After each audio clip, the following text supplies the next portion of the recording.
Hey guys, welcome to a new video. Like, comment and subscribe if you enjoy. Without any further interruptions, enjoy the What If. Chapter 77. Natalie Rushman. Four Seasons Hotel, Washington, D.C. May 8, 2010, 1200H local. Quote. And Stern's face, when he heard I want him to step down. It's almost like he shat himself. Tony wheezed out between laughs. Naruto was in front of Tony, laughing his guts out too. Rody is at one corner of the room, trying to hide his laughter. It took them almost 5 minutes before they calmed down. Didn't know you're a lawyer, a good one at that. Rody told Naruto. I got a whole bunch of covers, from hobo to CEO. Nobody knows what I might need. Naruto answered. Though, to be honest, I didn't make the arguments. If it were just me, I'd just make Stern disappear and be done with it. Then how'd you made the plan? Tony asked, brushing off how easily Naruto said his statement. I got some help from my girlfriends, Pepper and Jarvis. Naruto replied. So a spy, a criminology student, a former super secretary, and a supercomputer. That could work. Rody mused out loud. Naruto and Tony gave an agreeing nod. Naruto was about to take out ramen when his phone rang. He took out his phone and saw that it's Eric calling.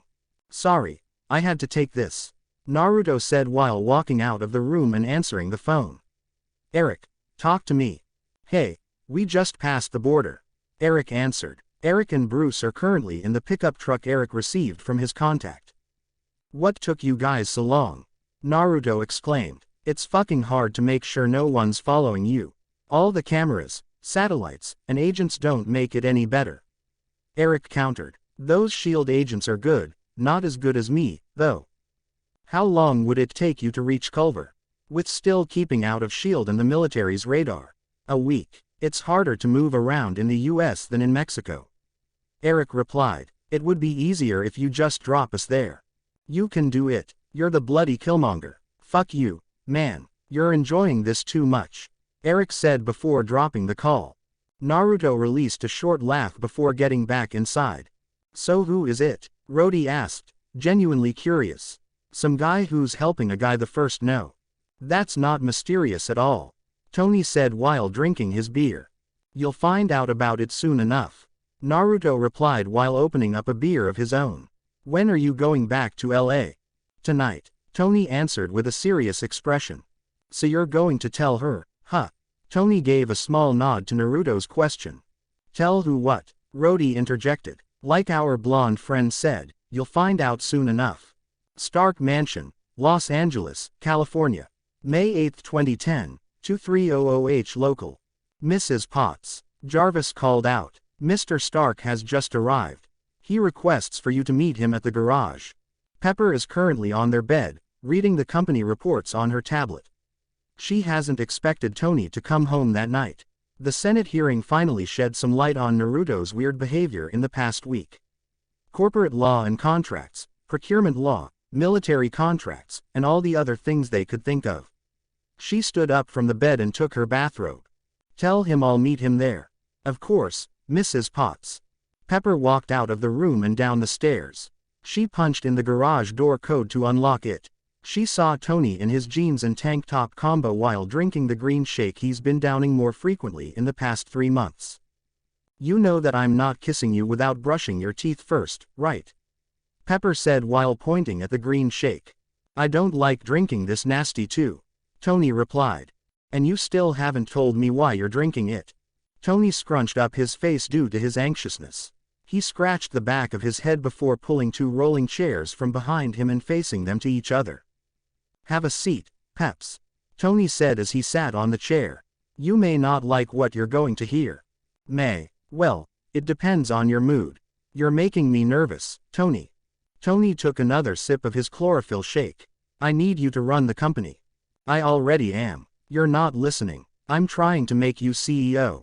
Pepper's jaw dropped when she heard what Tony said. Have you been drinking? Only the chlorophyll shake. Quote. Tony answered. I hereby irrevocably appoint you chairman and CEO of Stark Industries effective immediately. Yeah, done deal. Okay, I've actually given this a fair amount of thought, believe it or not. Quote. Dummy arrived while holding a tray with champagne and a pair of glasses. Tony stood up and walked towards Dummy, doing a bit of headhunting, so to speak, trying to figure out who a worthy successor would be. And then I realized it's you. It's always been you. Tony opened up the champagne and poured some on both glasses. I thought there'd be a legal issue, but actually, I'm capable of appointing my successor. My successor being you. Pepper just kept staring at the glass. Congratulations. Take it, just take it. I don't know what to say. Pepper let out after she took the glass. Don't say anything, Tony said as he took a sip of the champagne. I need the time anyway. Time for what? Tony released a sigh and slumped on his chair. The moment the shrapnels decided to embed themselves near my heart, my life started ticking down. This right here, Tony tapped the miniature arc reactor, is the pause button. This stops the shrapnel from piercing my heart. He downed the rest of the champagne. And apparently, it's killing me too. Pepper bolted out of her chair and lifted up Tony's tank top. She saw the blue-gray geometric-like veins spreading from the arc reactor. Oh my God, Tony! Pepper exclaimed with tears running down her eyes. I use palladium to power the arc reactor, Tony replied while reaching for Pepper's hands. Apparently, using heavy metals to power a reactor shoved in your chest can cause heavy metal poisoning. He continued in a jesting tone. Is this why you always have your shirt on? Yup, Tony answered. I need you to run the company for me, Peps. I need to find a substitute for the palladium. Does anybody else know about this? Well, Naruto knows about it. Tony heard a snort from Pepper. Of course he knows it earlier than your wife. Pepper stated in a half-joking tone. It's not my fault that Naruto has some weird eye stuff that can somehow see life force. Pepper released a sigh and leaned into Tony's chest. Is there anything Naruto could do? Pepper asked. Most probably, but he wants me to exhaust my option for now. Tony replied. He said he could bring me back if the worst happens. That doesn't exactly fill me with confidence. Tony hugged Pepper tighter into him and started kissing the crown of her head. What are you going to do for now? Pepper said in a quiet voice. Research mostly, Tony replied with a shrug. I'm going to look for other possible sources of energy that could work as a substitute. He continued. I might even make an old-school electromagnet attached to a battery or an outlet. Pepper released a short laugh before looking back up to Tony. And the great Tony Stark would never use something as primitive as a battery-powered electromagnet. It just has to be an over-engineered magnet, Pepper said and kissed Tony on the lips. Brush your teeth before going to the bed. Stark Mansion, Los Angeles, California. May 10, 2010, 1000H local. Naruto just Hiraishi'd to his room and is now practically skipping towards the Stark Mansion boxing ring. Tony had texted Naruto that Happy has somehow talked him into a boxing session. And with Naruto being a good friend as he is, he won't miss a chance on seeing one or both of them getting beat up. He might even give a lesson himself. Naruto was about to enter the exercise room when he noticed something peculiar. Nat, Naruto whispered himself before sprinting off towards the exercise room but stopping just right outside of it. He could feel Tony and Happy in the ring, Pepper standing near the couch, and Nat approaching from the other entrance. The notary's here, Naruto could hear Pepper say. Hey, Jarvis, can I ask you a question? Naruto asked in a quiet voice. Of course, sir, Jarvis replied in an equally quiet voice. You know anything about the notary? According to the company files, the notary's name is Natalie Rushman from the legal department. Formerly employed by Hammer Industries. Mrs. Potts is currently considering Ms. Rushman to be her assistant. Jarvis answered. Thanks, Jarvis, Naruto said. You're welcome, sir. Naruto turned the corner and saw Natasha stepping into the ring with Happy while Tony stepped out of the ring. Tony sat down on the couch beside Pepper. Naruto approached quietly from behind the couple. Who is she? Tony asked Pepper. She is from legal, and she is potentially a very expensive divorce if you keep ogling her like that. Pepper threatened. I can use an assistant, boss. Naruto interjected as he walked towards the open couch. Tony and Pepper both simultaneously looked at Naruto, surprised by his sudden appearance. You're a bodyguard. You don't need an assistant, Pepper stated. You don't know what I do in my free time. Maybe I need one. Naruto replied before glancing at Natalie. Besides, you don't need a reason to have an assistant like that. You've got like 2 girlfriends. Tony countered in a disbelieving tone. And they might not mind another one. Naruto answered after turning his head back to the couple. As soon as Naruto finished his statement, the trio heard someone dropping in the boxing ring. Naruto looked back at the ring and saw Natalie, holding Happy in an armbar. Oh my god, Happy! Pepper shouted. I just slipped. Happy tried to defend his remaining ego. You slipped? Tony asked incredulously. Yeah, looks like a TKO to me, Tony said while looking at Natalie, stepping out of the ring. I just need your signature. Tony took the papers and signed at the dotted line. And a fingerprint right there. Natalie, double-check the signatures and fingerprints before closing the folder. Will that be all, Mr. Stark? Natalie asked. No. Yes, Pepper interjected. That will be all, Ms. Rushman. Thank you very much. Natalie started walking out of the room when she heard Naruto say something. I'll walk you out. Naruto followed behind Natalie, surprising Tony and Pepper with how forward he's currently being. What the hell is he doing? Pepper asked. Shooting his shot, I think. Tony answered. Want to see what Naruto would do next? You're not going to spy on Naruto and my new assistant. You're no fun. Naruto and Natalie just reached the living room when he decided to make his move. He grabbed onto Nat's free arm and spun her around before giving her a deep kiss. I love it when you wear that pair of pants, Naruto whispered to Nat's ear. I'm under cover, Natasha countered. She is, however, returning Naruto's advances, completely invalidating her argument. Yeah, you should be. Naruto's reply is dripping with innuendo. I should have known you would take this assignment. He continued. I love you, he said while giving her a small peck. I love you, too. Natasha returned. Almost changed my mind, though, when I heard the third girl comment, though. Naruto adopted a deer caught in headlights kind of look. You know, that's just a joke, right? Natasha hummed out, making her disbelief obvious. She gave Naruto one last stern glare before smiling.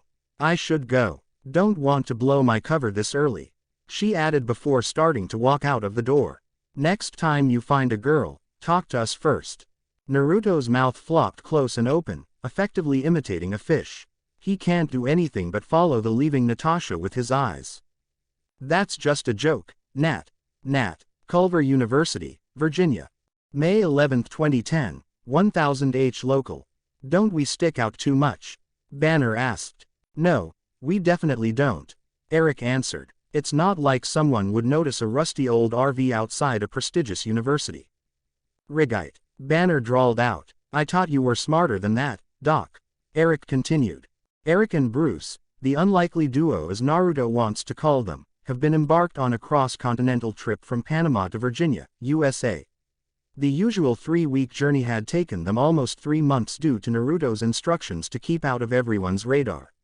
Eric had opted to stay out of any populated and high-value areas. He also chose to move mostly at night, on cloudy days, or in areas with ample cover to avoid satellite surveillance. At first, Eric thought that Naruto is just paranoid. However, the moment they entered Panama City almost a week into their trek, he noticed a few agents tailing them. They are not the usual CIA spooks, they're better. Only his training and strategic mind had allowed him to get ahead of everyone. The duo fully expected to do their usual zigzag hopscotch routine when they passed the US-Mexico border, but luck seemed to be on their side that time. They saw a rancher 3 hours in from the El Paso border control selling his old RV. After a quick check, Eric bought the RV in cash. From then on, the duo could drive the whole night without looking for a place to sleep. They were able to cut their travel time by half. Anyway, should we go in or something? Eric asked. No, not yet. According to our latest communication, Mr. Blue is still sequencing my blood. Bruce answered. The whole genetic sequence changes when my blood is exposed to stressful stimulus like electroshock. The difference in the sequences makes it harder to create a viable antigen. Damn, Eric mused out loud. We should drive back to the countryside. I don't want to linger here too long. I got a friend who owns a pizzeria, Bruce stated. He can house us and give us some real food for a few days. I don't think that's a great idea. The military might already have him under surveillance. The CCTVs certainly won't help. I doubt that they know about Stanley. I mostly just help him fix some stuff on the down low. The CCTVs won't be a problem either since it's all VHS. Against his better judgment, Eric agreed to stay with Bruce's friend. The allure of a real bed and a warm meal is just too much a temptation. Drive out of the city. We're going to ditch the RV before heading to that friend of yours later tonight. Stanley's Pizza Parlor, Willowdale, Virginia. May 11, 2010, 2050H local. He's about to close shop. Let's go, Bruce said as he was about to go out the car door but stopped when Eric grabbed hold of his arm. Hold your horses, Doc. Eric took out a spotting scope and started scanning the area. He used both night vision and infrared to check his surroundings. It's clear. I'll go out first, he continued when he found no one lurking around the area. The pair did a swift jog across the street towards the back door. Bruce approached the door first and knocked twice. Stan, Bruce shouted. When no one opened the door, he tried again. Stan. This time, they heard someone scurrying from the other side of the door. When the door opened, it revealed a 5'7" 70-year-old man with white hair and mustache wearing a sweater. This man is Stanley Lieber. Bruce. Stan exclaimed before giving Bruce a fatherly hug. Hey, Stan. Bruce greeted back. How are you, kiddo? Under circumstances, just fine, I guess. Stan nodded while giving Bruce a look over. I'm guessing this is not a simple visit, huh? Come inside. Let's fix you and your silent friend there a bed and a meal. Stan said with a smile. Eric stepped forward and extended his hand to Stan. I'm Eric Stevens. Mysterious guy, aren't you? Stan commented. Well, come on, I can whip you up some quick meals. He added before walking inside with Bruce and Eric following him. Chapter 78. Bruce and Betty. Stanley's Pizza Parlor, Willowdale, Virginia. May 13, 2010, 2030H local. I can't believe this place isn't famous. Eric exclaimed while eating a slice of pepperoni pizza. It's better than some New York pizzeria. Stan released a hearty laugh before answering. Well, I'll take that as a compliment.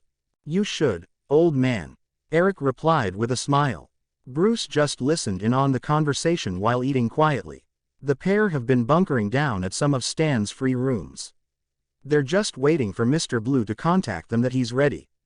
The current setup is making Eric a bit nervous since they have stayed in the same place for more than a night. Unknown to everyone, this night is about to get more interesting. Elizabeth Ross or Betty is currently walking towards Stan's pizzeria. However, she's not alone. She's with her date, Leonard Sampson, a psychiatrist at Culver University. Betty is a 5'6" Caucasian woman with black hair and hazel green eyes. She's a medical doctor who primarily teaches and does research. It was in a hallucinogenic drug experiment that she and Bruce first met. There was an immediate attraction between them. It didn't take long before they become official. After 5 years of a strong and healthy relationship, Betty fully expected for them to get married after they become financially stable. That's why she practically forced Bruce to accept her father's job offer to recreate the super soldier serum. The end of contract payment for both of them would more than enough to allow them to pay for a wedding and a house with a lot more to spare. With the benefit of hindsight, she should have known that her father would place a priority on national security rather than family. He manipulated Bruce to do a dangerous experiment on himself as soon as he figured out that Bruce is hooked on the project. That's when the incident happened. Bruce's rampage had caused her to enter into a coma. When she woke up, Bruce was already considered a fugitive. She tried to make contact with Bruce, but her father had always hindered her effort. It was only 4 years later that she decided to date again. I could say a pizza parlor is a great place to eat at night. Leonard commented. I order one in at least once a week. You never tasted Stan's pizza, Betty replied with a smile. Although, if one looks closely, one could see an undercurrent of pain in Betty's smile. Leonard, being the gentleman that he is, walked in, went ahead of Betty, and opened the door. Eric is still eating his pizza when he saw a couple approaching the store. Squinting his eyes a bit, He recognized the woman in Banner's dossier. Fuck. Is this how Naruto feels most of the time? Eric mused to himself before looking towards Bruce. No questions asked. Go towards the bathroom and don't look back. Weeks of traveling with Eric had taught Bruce to follow his orders. That starts with no questions asked, to a T. The last time he tried to play nice and loose with the rules, they almost got into a shootout with the Mexican cartel. The situation had nearly made him turn green. Bruce jumped up from his seat and marched to the bathroom. Eric, on the other hand, pulled out his phone and speed-dialed Naruto. We may have encountered a problem, Eric said as soon as Naruto answered. Ross's daughter is about to enter the pizzeria Bruce and I are staying in with a date. I'm coming, Naruto replied without a second thought. I want to see what's gonna happen next, he added before ending the call. As soon as the call ended, the bell on the door rang, indicating that someone opened the door. Eric looked back at the door and saw the couple walking in. Betty. Stan greeted one of his longtime customers before looking at Leonard with an assessing eye. I see you brought someone, eh? Betty walked towards Stan and gave him a firm hug. It's good to see you too. Betty greeted back with a smile. This is Leonard. He's a psychiatrist from Culver. She then turned towards Leonard. This is Stan, the best pizza maker in Virginia. Leonard extended his hand towards Stan, who promptly shook it. Good evening, Leonard said. Good evening to you too, Stan replied. Let me whip you up something, he continued before walking towards the kitchen. Eric moved Bruce's food and utensils behind the counter while the trio was greeting each other. He opted to stay seated at the counter to keep watch of the couple and if Bruce decided to do something stupid as peeking out the door. The couple continued to talk to each other and Eric could see that Betty is just not into her date. He could also feel a few curious glances from Betty, probably because he's still there even after the pizzeria has supposedly closed up. It was another 8 minutes later when Stan walked out of the kitchen with a pepperoni pizza in one hand and a pair of lasagna in the other. Eric stood up from his seat and went to the bathroom to check on Bruce. Here ya go, Stan said while putting the meals down. Thanks, Stan, Betty replied. No problem, I'll leave you two to it. Stan was about to walk back to the counter when she was stopped by Betty. Before you go, Betty started, who's the military guy who was sitting there? Oh, don't worry about him, Stan answered. He's just a friend of a friend. Eric entered the toilet and saw Bruce leaning on the wall. He made sure to lock the door behind him. Somebody found us? Bruce asked while walking back and forth. Not exactly, Eric replied while scratching the back of his head. Your ex decided to stop by. His statement effectively stopped Bruce in his tracks, but it gets worse. She's with a date. All I got is Leonard. Bruce slowly walked back to the toilet seat and sat down. Sorry, man. Bruce remained silent for a few moments, trying to push through the unexpected heartache. It's okay, Bruce whispered. It's been 5 years, can't expect her to keep her life on hold. While Eric and Bruce are having a conversation, Betty and Leonard went on with their meal. Wow, you're right, this is good, Leonard commented. Told you, Betty replied with a smirk. Leonard was about to take another bite of his lasagna when his phone rang. He took out his phone and is going to put it on silent when he saw the name of the caller.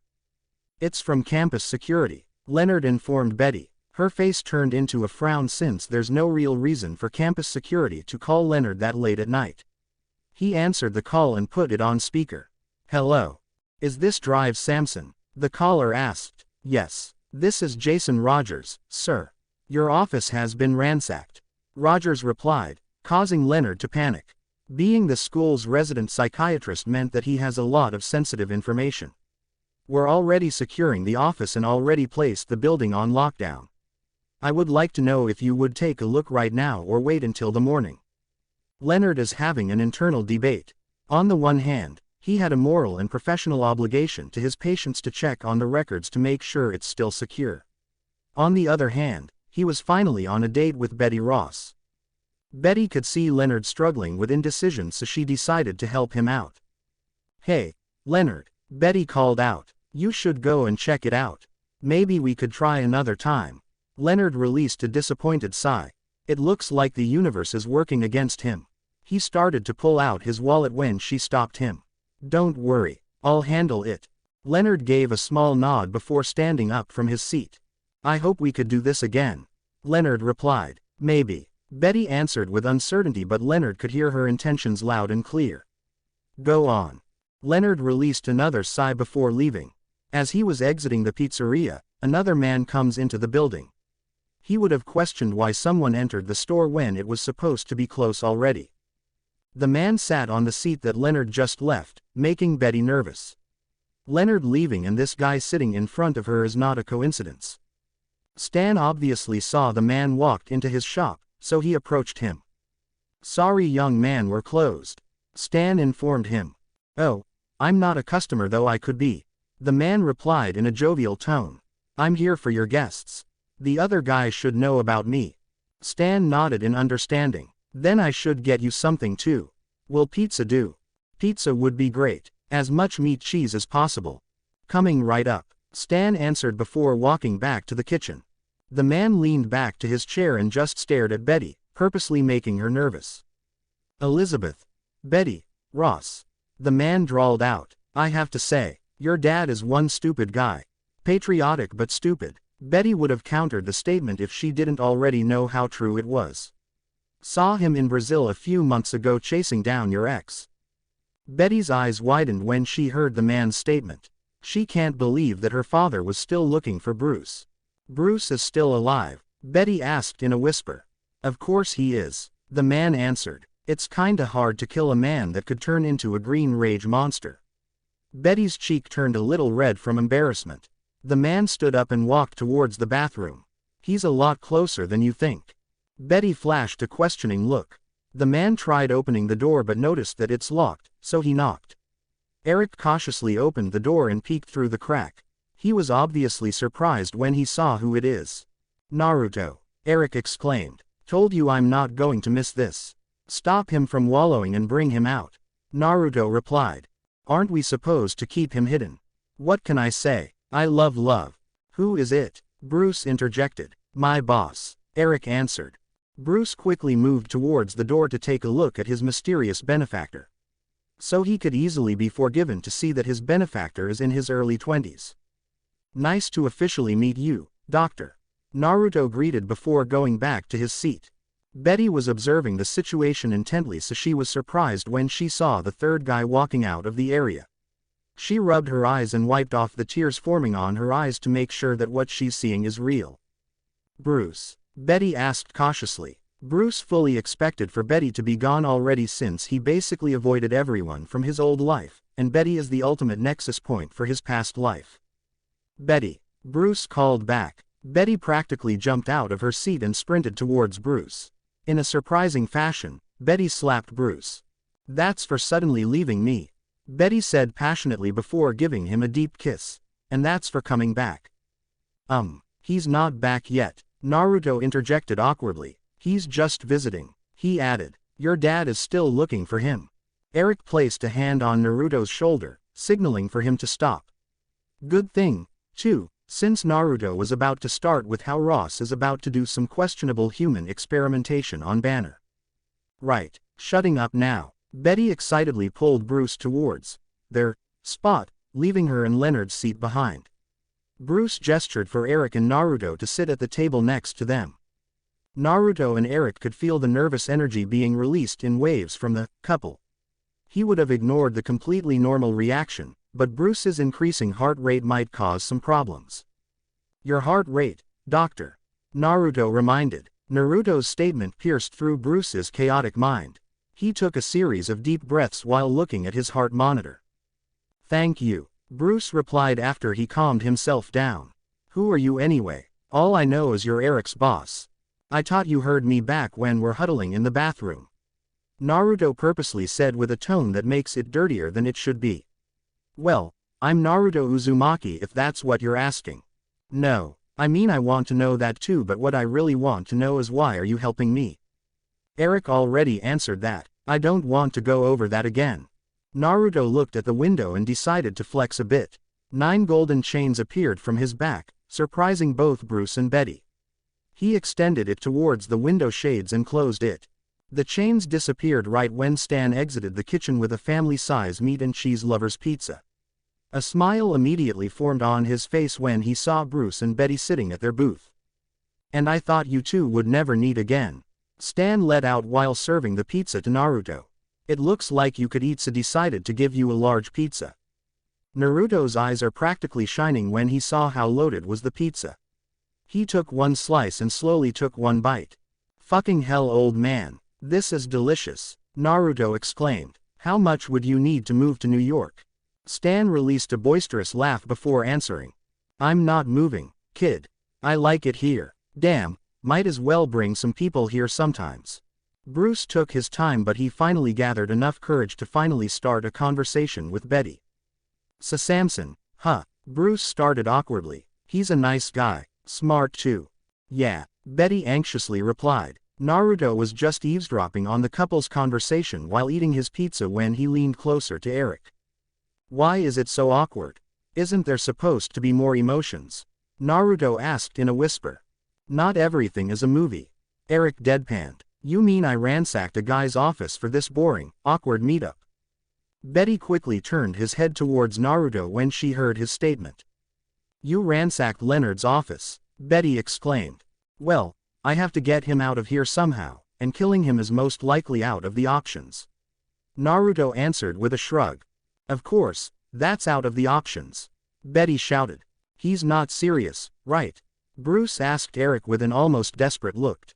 I once saw him kill a guy because he looked at him funny. Eric answered, causing Betty and Bruce's eyes to widen while Stan only gave Naruto an assessing look. In my defense, he's a Russian mob boss that we are going to kill later that night. Naruto countered.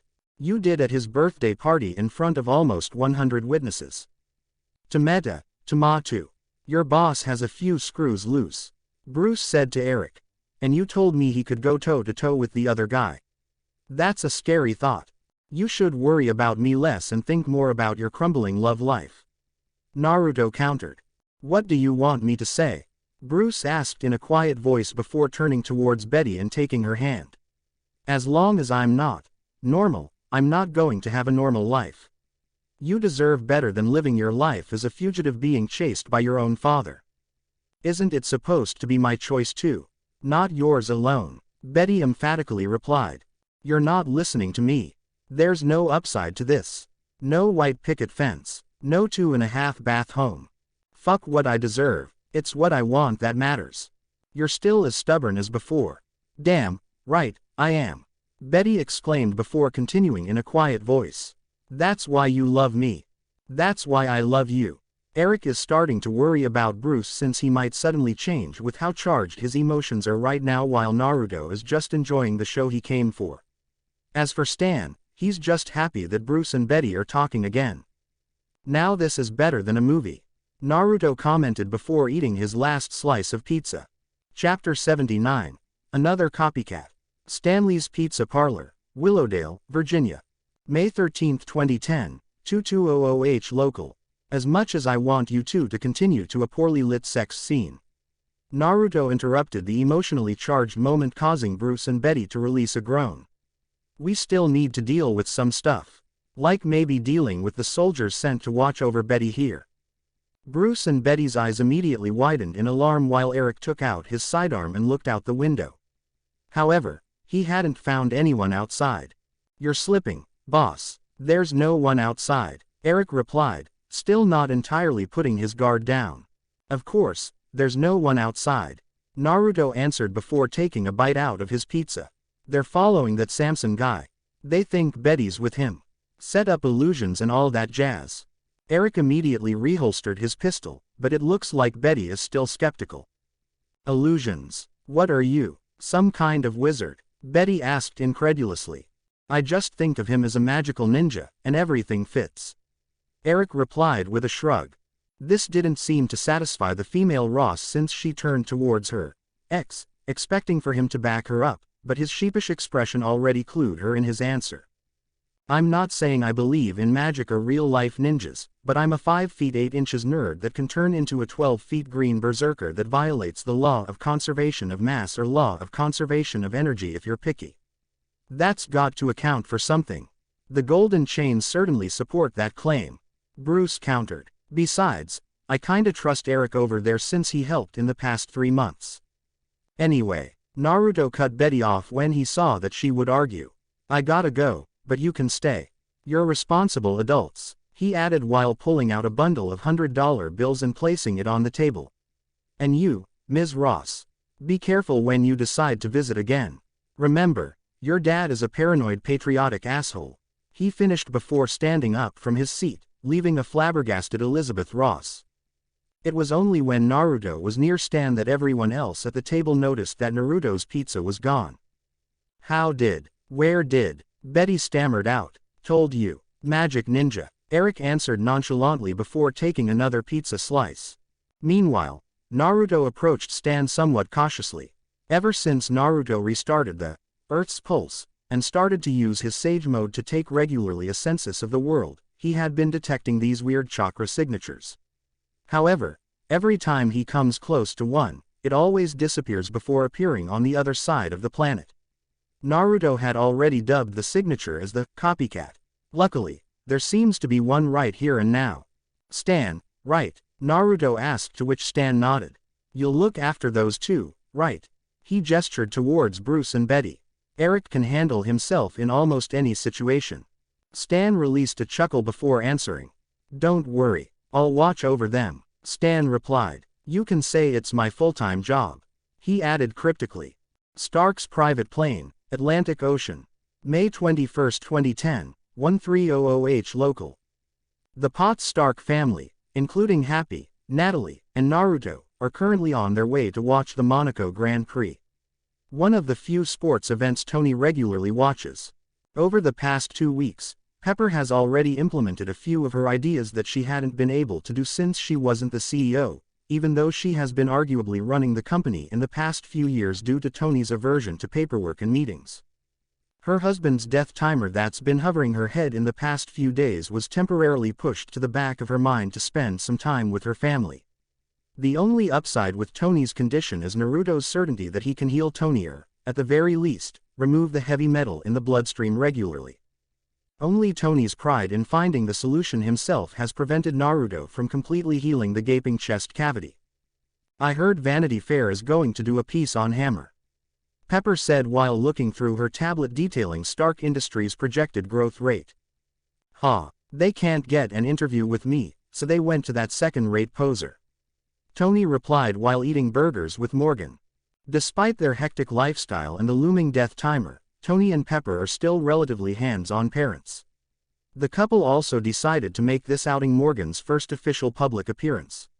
A couple of pictures has been posted online, but it never saw the light of day due to JARVIS's deep net scanning algorithm. The Stark heiress's first public outing has also made Happy a very unhappy guy. Creating a security plan and coordinating the detail is a pain in the ass. Even after all the background checks and interviews while strapped into a lie detector, Happy decided to use the security sent from SI Italy mainly for crowd control. Only he and Naruto would stay with the family. To be honest, Happy is still not sure what to think about the blonde mercenary, but there are 2 things he's sure of. 1. Naruto is a one-person army with his ability to multiply and disguise himself, and 2. He can instantly transport everyone away.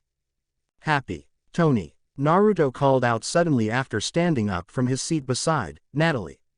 We need to talk, he added before walking towards the bedroom to get some privacy. Tony gave Pepper a small shrug before scooting Morgan over to her mother. He stood up and walked just behind Happy to the bedroom.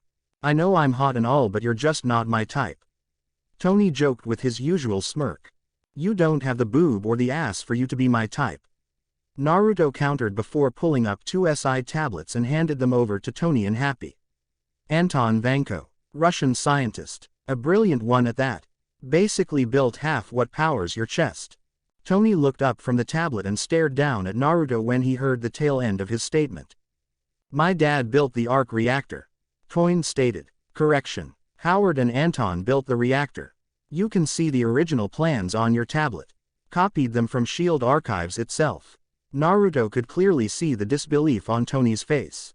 You can read up on Anton later cause that's not who's important. It's his son, Ivan. Why, what's he gonna do? Happy asked. Well, he built a homemade suit with a working arc reactor and he plans to either kill or discredit Tony at Monaco GP in front of the whole world. You know, the usual. Fuck, Tony and Happy said at the same time. Contrary to popular belief, most of the parts currently used on the Iron Man armor are only a decade or two ahead of the competition. Any smart enough group with a significant amount of resources can build their own suit. The only hurdle almost anyone can't overcome is the power generation problem. The suits use a ton of power even in their idle state, and conventional energy production and storage just can't keep up with the demand. That's where the arc reactor comes in. It can produce the same amount of energy as a small nuclear reactor with a size smaller than a can of Coke. The moment someone else figured out how to make the arc reactor or something similar, it could kickstart another global arms race. So what are we going to do about this? Tony asked a little meekly. I can erase him, but it would leave a lot of questions. A few intelligence agencies are already on his tail and protecting him to make sure he meets with you. I guess they really want to make sure the Iron Man tech goes public. Naruto answered. Tony walked back and forth across the room to think of a solution while Happy pulled out his phone to call the assigned security to upgrade their gear with high-caliber weapons and EMP grenades. I got it. Instead of hiding it, we'll do what you do best. We'll make a spectacle out of it and prove that your gear is still a few generations ahead. You just got to make sure you wipe the floor with his face. Naruto suggested. Tony released a groan and ran his hands through his hair. And I thought I could have a quiet vacation for once. Chapter 80. Blood in the Water. Monaco Heliport, Monaco. May 21, 2010, 1800H local. Alright, I already coordinated with the local PD and what this country could call a military. They're setting up a perimeter and evacuating civilians, Naruto said after he returned from escorting Pepper, Morgan, Happy, and Natalie to the hotel and contacting the local government. Vanko still hasn't realized what's happening yet, but I wouldn't expect it to last for long. He's tuning up his exo armor and whips. I still can't believe that he uses electric whips. There's like a whole bag of tricks he could have used. Why did he have to use the kinkiest thing he could have to think of? Tony complained. He hasn't stopped complaining about the electric whips as soon as Naruto told him about Ivan Vanko's peculiar weapon choice. Something about using the arc reactor inadvertently attaching his name to whips. Don't kink shame, man. Naruto rebutted before pulling up his phone and showing a holographic image of Monaco. Jarvis already has the data, but I'll show you just in case. He's staying in a building south of the International University of Monaco. It's been under renovation for almost a month now. The city engineers would check it the day after Monaco GP, so the building is all clear. The intelligence agencies keeping track of Vanko moved a few blocks away from the area because of the evacuation. Though, they're still trying to reverse the order, but the prince will lose face if he cancels the operation now. Tony can't help but give Naruto a skeptical look. What did you do? He asked. Naruto released a half-assed chuckle while scratching the back of his head. I kinda gave Monaco PD a job order courtesy of Nine Tails. So it's either you deal with Vanko or a mercenary with a reputation of leaving hard-to-clean messes. The answer is quite clear after that. Why do I let you be around Morgan again? 'Cause I'm an overpowered pseudo-demigod, and you're an overprotective father. Naruto deadpanned. Right. Remind me to set an appointment with a shrink, would you? Tony countered before looking at his watch. When he saw that it's already 5:15, he sat down the red and silver briefcase down and looked at Naruto. Showtime. Naruto looked at his phone to check if the trucks blocked the intersections going to the building are in position. Showtime. Naruto replied with a grin. Tony kicked the briefcase and stepped on the silver step pad, opening up the case. Naruto can't help but feel impressed with how the suit-up sequence looks.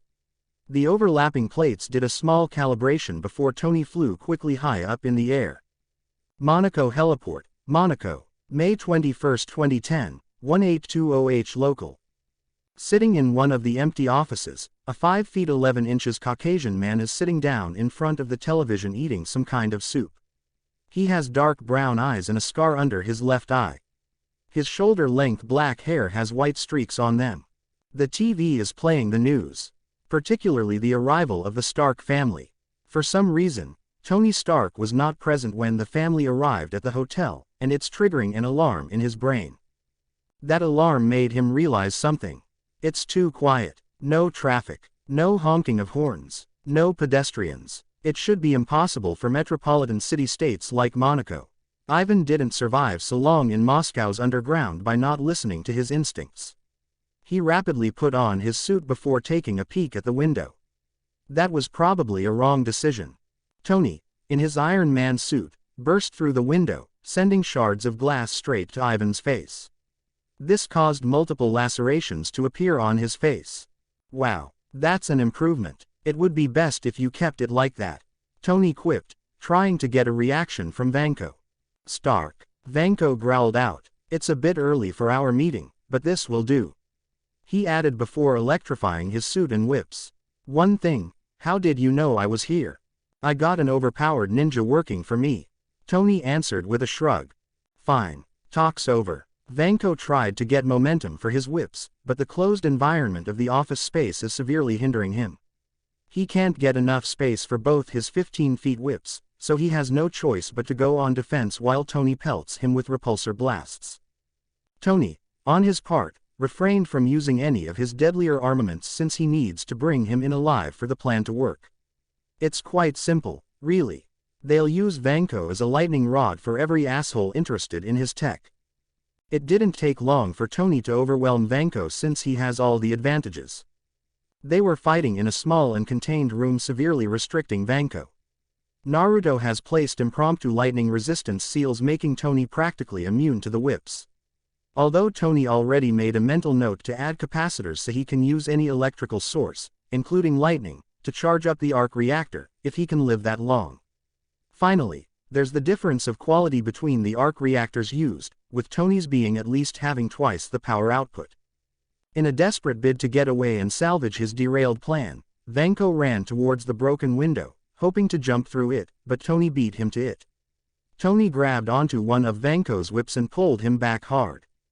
Vanko tried to get the whip out of Tony's grasp, but a baseline human can't fight against an Iron Man armor. When Vanko got close, Tony grabbed onto Vanko's chest piece and crushed it right then and there. Tony waited for Vanko's whip to power down before restraining him to the ground. Jarvis, call the cavalry, would you? Of course, sir. Vanko laid down on the floor quietly, but Tony remained vigilant, waiting for Monaco PD and the transport vehicle. It didn't take long for them to hear footsteps rushing towards their location. Before the police got into the room, however, Vanko left one final message. If you could make God bleed, people would cease to believe in him. There will be blood in the water, the sharks will come. What I'm waiting for. Direction Générale de la Sécurité Extérieure, DGSE, Paris, France. May 21, 2010, 1610H local. Alexander Pierce was having a good day. He didn't wake up because of an alarm clock. The food and coffee were excellent. He was able to make a work trip into a pseudo-holiday. Hydra recouped 30% of their losses the previous year by selling a lot of their proprietary techs to the legitimate market. The Nine Tails is letting up on the seemingly one-sided vendetta against them. And the pièce de résistance is that they would be able to get their hands on the Iron Man armor. Fury found out about a possible threat to Tony Stark himself a few months ago, and what a threat he is. The son of the disgrace Ivan Vanko making his own arc reactor. Pierce volunteered himself to coordinate with the DGSE for S.H.I.E.L.D. This way, he could have some form of information control on both agencies.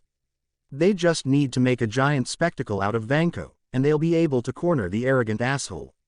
It's not like they'll share the whole tech with the French. There's just one thing, though. He was having a good day. The downhill trend started in the afternoon when one of his aides informed him of a peculiar development. Someone contacted Monaco PD, the military, and the prince himself about a dangerous criminal with high-tech gear and requesting support for Iron Man to deal with the situation. Although blindsided, Pierce didn't panic but tried to salvage the situation. With the help of the French, they tried to leverage Prince Albert II to rescind or at least delay the support, but it's already too late. There's also the fact that Nine Tails threatened them to let Stark handle the situation. The Nine Tails is also probably how Stark found out about Vanko. They moved back all agents in the area, including the Hydra agents, just to make sure they retained their covers. The other intelligence agencies also pulled back their operators. That didn't mean shit though. Each agency received a goddamn email with a link to a live stream of their agents. Including fucking Hydra. How the hell did Ninetales even found the email for the HR department for Hydra agents under S.H.I.E.L.D.? Some might think that having an HR department for an underground organization might be stupid, but the resources saved by having an HR outweighs the cons. Anyway, everyone would need to pull all their agents out of the region. Sir, Ivan Vanko has been apprehended and is currently in Maison d'Arrêt, waiting for arraignment. An aide informed Pierce, snapping him out of his thoughts. It looks like we can still salvage this clusterfuck. Pierce pulled out his phone and called a number. Have you heard? Yes, sir. Vanko in Maison d'Arrêt. Sitwell asked for confirmation. Yes, that, Pierce confirmed. Leak the news on everything you can think of. Blow it out of proportions if you have to. Just make sure I can watch it on the evening news. Already on it, sir. Also, find someone who can get Vanko out. Either make him look dead or get him out clean. There was a brief moment of silence before Sitwell replied. Are you open for a third party to do this, sir? What have you got in mind? Justin Hammer, sir. Smart enough to do the job but stupid enough to be disposable. He has more than enough reasons to do anything to get ahead of Tony Stark. Very well. Use Stern to contact Hammer. Pierce replied before ending the call. Hail Hydra. Pierce whispered to himself. Monaco GP VIP Room, Monaco. May 22, 2010, 1400H local. The first official outing of the Stark family and the hidden heiress Morgan Stark caused what would aptly be called a media frenzy. Photos of the secret heiress were officially released after the Stark Potts wedding, causing people's hearts to melt for the adorable munchkin. The general public's reaction is overwhelmingly positive, causing the media to scrounge up for information even almost half a year after the reveal. The breaking news the night before and suspiciously quick press release by Tony Stark didn't help the media's bloodlust one bit. Stark's security detail has their work cut out for them, holding back the venerable tsunami of people. I didn't know that Morgan is this famous. Naruto whispered out of the Stark retinue hearing range to Natalie, who was still acting like a damsel in distress in front of the horde. I told you to open up the news or even social media from time to time. Not just playing with your computer games. Natalie replied. Hey, I love those games. I can kill all the people I want with no repercussions. You already do that anyway. Nope. Real life has repercussions. I mean, my suits get all dirty with blood and stuff. Natasha couldn't help but agree with that statement. One of the worst parts of the job is getting blood and grime on the designer clothes. You should have brought Jessica. I'll pick her when the race is about to start. You know how she hates to dress up. Naruto replied while scanning the crowd. Wait here for a second. Naruto walked quickly to the front of the crowd and pushed off some people getting a bit too close to the family for comfort. Happy, we need to get out of here. We're moving like a snail. Morgan looks like getting a bit scared. Naruto shouted. Alright, that's it. Happy opened his tactical microphone for his radio. Let's push these guys out of the way. I want to be inside the building in 3 minutes. Like a well-oiled machine, the security detail pushed their way through the crowd and moved their way to the VIP building. It didn't take long for the Stark family, including Happy, Naruto, and Natalie, to enter the building, leaving the security detail outside as crowd control. Next time, we'll skip the public appearance and just drive right next to the building. Pepper stated seriously. Tony couldn't help but nod, seeing the people outside. Even as famous as he is, he never got mobbed like that. So it's probably because he's married or Morgan. Most probably Morgan. They entered the room and were all prepared to move on and enjoy the rest of the day when something just have to ruin it. Tony, good to see you and your family here. Justin fucking Hammer. Thank you for watching. If you enjoyed the video, be sure to like, comment and subscribe, as well as checking out the author on fanfiction.net.